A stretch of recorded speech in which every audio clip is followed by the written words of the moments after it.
Alors, à l'inverse, quels sont les aliments que vous conseillez aux personnes hypertendues ou à celles qui veulent prévenir cette maladie? Pour être bref, aujourd'hui au Bénin, nous avons une grande richesse alimentaire qui est capable à elle seule de nous maintenir en parfaite santé durant le plus longtemps possible. Mais aujourd'hui, ce qu'on remarque aujourd'hui, c'est tout le contraire.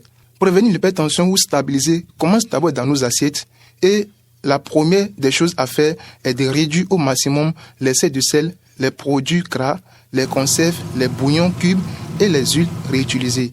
Il est important de manger régulièrement les légumes feuilles comme bauman, amanvi vert, tchayo, fotete, les différents types de feuilles. Il y a aussi les légumes fruits tels que les carottes, choux, concombres, betteraves, oignons, tomates. Ils protègent le cœur parce qu'ils contiennent des fibres et des minéraux qui protègent le cœur. Il y a aussi ce qu'on appelle les bouillons cubes. Les bouillons cubes, c'est pas uniquement du sel, c'est deux éléments que le cube contient. Il contient le sel et également le glutamate. Le glutamate, c'est encore pire que le sel. Et comme ça, on abuse de sel sans s'en rendre compte. Donc, prévenir l'hypertension ou la stabiliser commence dans nos assiettes. Et la première chose à faire est de réduire au maximum l'excès de sel, les produits trop gras, les conserves, les bouillons cubes et les huiles réutilisées. Il est important de noter que consommer régulièrement les légumes feuilles comme le bauman, amanvi vert, tchayo, fotete, crincrin, nenouï et également les légumes fruits tels que carottes, choux, concombres, betteraves, tomates protègent notre cœur et nous